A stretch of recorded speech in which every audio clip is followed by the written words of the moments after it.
কি মনে করেন যে আল্লাহর রহমতে আপনি কি 100% আলহামদুলিল্লাহ সুস্থ আছেন? আল্লাহর রহমতে সুস্থ আছেন।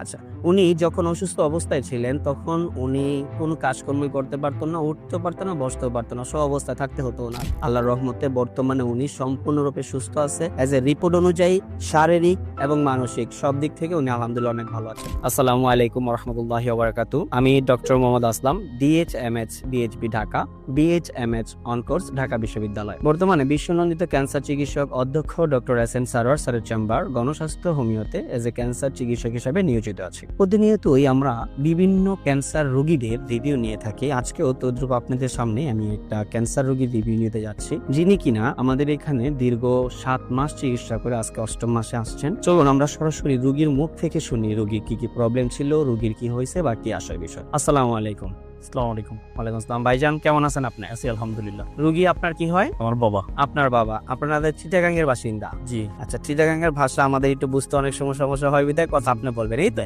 আচ্ছা ভাইজান, আপনার নাম কি? আমার নাম মিজান। আপনার বাবার নাম? আব্দুল আজিজ। আপনাদের বাড়ি কোথায়? আমার বাড়ি চট্টগ্রাম কর্ণফুলীতে। চট্টগ্রাম কর্ণফুলীতে।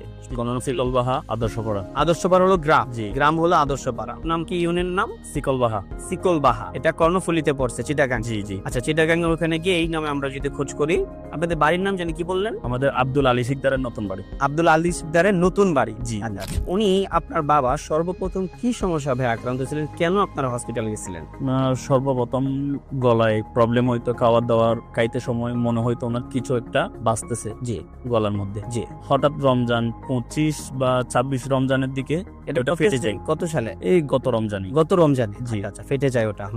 ফেটে যাওয়াতে ওইখান থেকে তুতুর মতো কিছু একটা জিনিস বের হয়। বের হওয়ার পরে কয়েকদিন উনি এত কেয়ার করে নেই। আচ্ছা। হঠাৎ জ্বালা পোড়া শুরু হয়। জি। জ্বালা পোড়া শুরু হওয়াতে আমরা একটা ডাক্তার দেখাইছিলাম।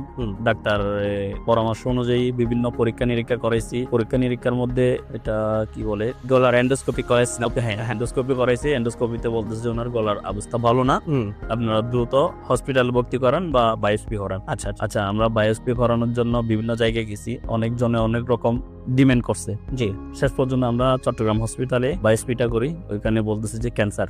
জি। ক্যান্সার ধরা পড়ার পরে বিভিন্ন ডাক্তারের সঙ্গে যোগাযোগ করি। ওনারা বলতেছে যে কেউ বলতেছে থেরাপি দেওয়ার জন্য, কেউ বলতেছে অপারেশন করার জন্য। এখন বাবাকে যখন প্রশ্ন করলাম আপনি কি থেরাপি দিবেন বা অপারেশন করবেন, কোনটা করবেন, উনি বলতেছে আমি অপারেশনও করবো না, থেরাপিও দিব না, আমি যদি বেঁচে থাকি যা কয়দিন এভাবে বেঁচে থাকবো, না হলে মারা গেলে তো চলে গেলাম।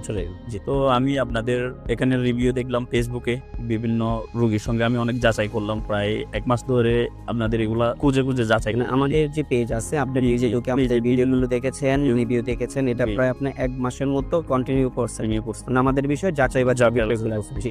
1 মাস পরে আমি খোঁজ নিয়ে নাম্বারে আমি যোগাযোগ করি। তারপর উহি একজন ছিল, ওদের 2 জনের সঙ্গে আমি যোগাযোগ করি। যোগাযোগ করে ওদের থেকে ঠিকানা নিয়ে এখানে আসলাম। এখানে এসে চিকিৎসা শুরু করলাম। আমরা টোটাল কত মাস ব্যয় চিকিৎসা করছি? 5 মাস, 4 মাস শেষ। 5 মাসে যখন আসছি আমাদেরকে পরীক্ষা দেওয়া হয়েছে।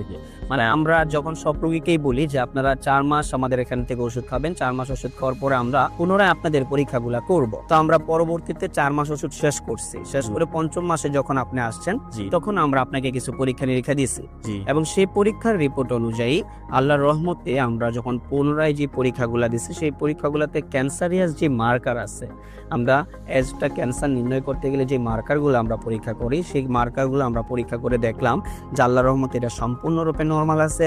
ওনার ব্লাডের কিছু প্রবলেম ছিল, সেটা সম্পূর্ণরূপে আলহামদুলিল্লাহ নরমাল আছে। ওনার প্রস্রাবে কিছু সমস্যা ছিল, সেটাও সম্পূর্ণরূপে নরমাল। এবং সর্বোপরি আমরা একটা আলট্রাসোনোগ্রাম করছিলাম, হোল বডি, ফুল অ্যাবডোমিনের একটা আলট্রাসোনোগ্রাম করছে, আলহামদুলিল্লাহ সেই রিপোর্টটাও নরমাল। এবং কিডনির যত প্রবলেমগুলো ছিল, যেমন ক্রিয়েটিনিন, এরপরে আপনার এসজিপিটির, এই সমস্ত রিপোর্টগুলো কিডনি এবং লিভারের, এটিতে আলহামদুলিল্লাহ উনি সম্পূর্ণরূপে সুস্থ আছে। 4র্থ মাসে ওষুধ শেষ করার পরেই 5ম মাসে উনি সুস্থ আছে। এটা আল্লাহর কাছে হাজার হাজার শুকরিয়া।